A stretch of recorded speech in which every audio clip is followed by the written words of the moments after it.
Khalifa, meaning king in Persian, is the popular name of Karimuddin. A Hazara Afghan, Khalifa arrived in Delhi from Afghanistan 15 years ago and now shares a home with 3 other men, all Afghans, at Khidki Extension, which is now home to majority of New Delhi's refugee population. Khalifa speaks Farsi but switches to Arabic depending on the number of customers gathered at his shop. On a bright summer afternoon, young men waited for Khalifa to bring out a fresh batch of khamiri. Pulling a large cake out from the oven, his hands dusty with dough, he handed it around before returning to the tiny den where he worked.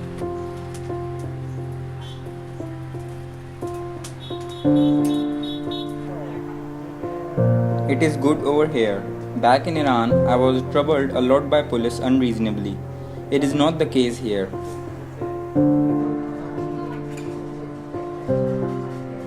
In 1997, the Taliban declared it part of their mission to persecute Hazaras in Afghanistan. Since then, the lives of Hazaras in Afghanistan have been riddled with terror.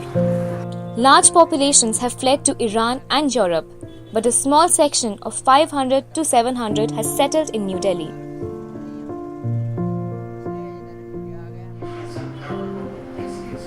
India does not have a law dealing with refugees, so most asylum seekers here are placed informally into neighborhoods by the United Nations High Commissioner for Refugees.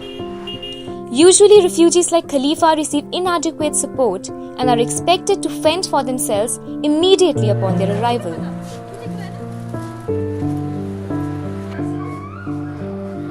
The population of Khidki Extension is a mix of refugees who make valiant attempts to recreate their homes and cultures in dense lanes. Civic amenities are all but absent in the neighborhood, but Khidki is replete with an abundance of foreign foods. The streets are lined with Afghani juice stalls, little shops selling falafel, and smaller one-fire establishments vending fried chicken. The lanes of Khidki are dotted with tea stalls and hidden restaurants. The Afghan restaurant and Al Changezi are 2 popular spots, but Bur Sabz, a small cafe on the main road, remains the neighborhood favorite. We entertain a lot of customers daily. Kashmiri people are our guests. Also, people from foreign countries, from Uzbekistan, Russia, come over here. They come to the nearby hospital for treatment, and since they cannot have spicy food, they come here at our restaurant. The proprietor of Bur Sabz, another young man named Rahim, and Abdul had left their homes in Hazarat and Kabul as 10 years old. They arrived in Khidki around the same time, discovered a mutual love for football, and grew close. The evening at Bur Sabz are busy, particularly at dinner time when the restaurant is full of Iraqi families, groups of Pashtun women, and business meetings conducted by Somali men. The menu is simple, consisting of a few Afghani favorites like Kabuli Uzbeki and Kofta Chalao, as well as simple fare like grilled chicken. The meat is halal, making it an easy dining option for the Muslims around Khidki.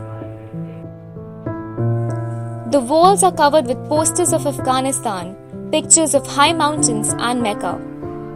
The restaurant does more than serve food. It attempts to create lost memories of a faraway home.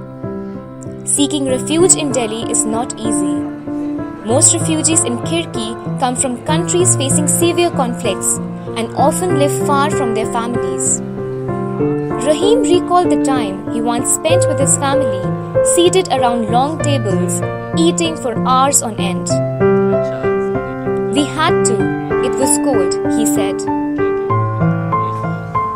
It is my keen wish that the ongoing unrest in Afghanistan should come to an end, and there should be friendly relation between India and Afghanistan so that people could live peacefully.